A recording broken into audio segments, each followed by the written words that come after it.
Хүнсүдэн аж ахуйн салбарын цаг үеийн ажлаар өгч мэдээллийе.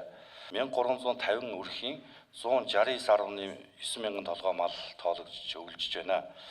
За нийт дүнгээр наваад үзвэл Баян өндөр сумын мал өмнөх оноос 18.3%, Жаргалан сумын мал 1.9% өссөн. За аймгийн хэмжээнд энэ жил 76.6 мянган толгой их мал байгаа. Үүнээс 60-аас 70 мянган толгой төлөвлөж авах төлөвтэй байна. Орхон аймагт энэ жил 11-р сард 7 удаа, 12 сард 12 удаа, 1-р сард 5 удаа, нийт 22 удаа сас орсон.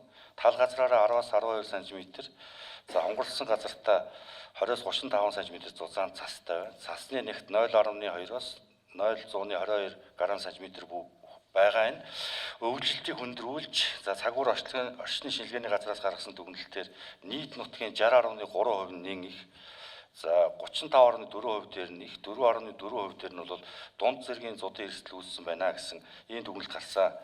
За 22 оны 12 дугаар сар за 1-р сарууд бол нэлээд хүйтэн байсан. За ингээд цас ихтэйгээс шалтгаалan малчид малаа гаргахгүй байнгын хичээлд орох асуудал бол нэлээд нэмэгдсэн. За өнөөдрийн байдлаар малчид нийт бэлтгэсэн өвс тэжээлийн 60-аас 70%-ийг бол хэрэглээд байна. За аймгийн хэмжээнд малын зүү ус хорогдол 272 толгой байна. Үүнээс төрөл тусвараар авч үзвэл адуу 23, үхэр 34, хонь 63, ямаа 152 хоригдсон байна. Дээрх нөхцөл байдлыг үнэлж үзээд аймгийн онцгой комиссийн хурлаар аюулгүй нөөцийн өвс тэжээлийг олох асуудлыг бол хэлэлцүүл шийдвэлсэн. За ингээ аймгийн онцгой комиссийн шийдвэр, за мөн аймгийн засаг даргын А-дороо 160 дугаар захирамж гарсан. За энэ хүрээнд 2021-ээс 2022 оны өвлжилтийн бэлтгэл ажлын хүрээнд бэлдсэн нөөцийн өвс тэжээлэг буюу өнгөрсөн жилийн өвс тэжээлийг 2 дугаар сарын 6-ны өдрөөс буюу өнөөдрөөс, за 2022-оос 2023 оны өвлжилтийн жил бэлтгэсэн аюулгүй нөөцийн өвс тэжээлийг мал төлөх үеэр 3 дугаар сарын 10-ны өдрөөс эхлэн малчдад үн төлбөргүй олох ажлыг зохион байгуулан ажиллахаар төлөвлөж байна. За мөн хүнсүдэн аж ахуйн газраас өвлжилт хүндэрсэн өвс тэжээлийн дутагдaltaй байгаа малчдын судалгаа гаргаж хүнсүдэн аж ахуйн өнгө үйлдвэр яам, за улаан загалмаа хороо, Монгол харитаас олон улсын байгууллагуудад уламжилж дэмжлэг авах чиглэлээр ажиллаж байна. Газар тариалангийн салбарт хүнсүдэн аж ахуйн өнгө үйлдвэрийн сайдын 2022 оны 7 дугаар сарын 6-ны өдрийн А-дороо 218 дугаар тушаалаар тариалангийн үйлдвэрлэлд эрхэлж байгаа эргэн аж ахуй нэгж хуулийн этгээдэд мөнгөн болон мөнгөн бус урамшуул олох журам батлагдсан. За энэ журмын хүрээнд хүнсүдэн аж ахуйн газар дээр энэ жилийн тариалтаас урамшуул авах аж ахуй нэгж иргэдийг бүрдэх ажил зохион байгуулагдаж байна. За өнөөдрийн байдлаар улаан буудаан, хүнсний болон үрийн улаан буудаанд 5 аж ахуй нэгж 5500 тонн улаан буудаанд урамшуул авахаар байна. За төмс хүнсний ногооны үйлдвэрлэл эрхэлдэг 3 аж ахуй нэгж 80 гаруй иргэн 1800 тонн улаан төмс хүнсний ногоонд урамшуул авах нөхцөл бүрдүүлж ажиллалаа.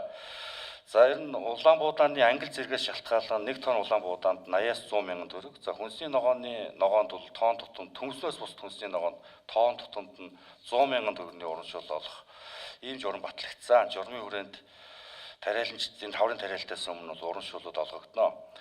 За мэргэжлийн хяналтын газар татан буугдсантай холбоотойгоор хүнсүдэн аж ахуйн газар дээр 5 улсын байцааг шилжиж ирсэн. За үүнд нэгдүгээрт нь хүнсний үйлдвэрийн хяналтын улсын байцаагч, хоол үйлдвэрлэл үйлчилгээний хяналтын улсын байцаагч, хүнсний худалдааны хяналтын улсын байцаагч, ургамал хорио цэрийн улсын байцаагч, мал үржүүлэх технологи хариуцсан улсын байцаагч нар шилжиж ирсэн байгаа. Чиглэлийн дагуу ажлыг үүсгээд явж байна. За энэ хугацаанд хяналтын алба за 70-35-35.1 болон за мөн 11.11 төв дээр ирсэн гомдлуудыг цаг хуулийн хугацаанд нь шийдвэрлэж ажилласан. За хүнсний чиглэлээр болон газар тариалангийн чиглэлээр ирсэн үйл ажиллагаа явуулдаг 180 объектэд бол цахим эрсдлийн үнэлгээ хийх ажлыг зохион байгуулж ажиллаж байна. За бусад цаг үеийн ажлууд хүнсүдэн аж ахуйн газар дээр хэвээ өгч байна.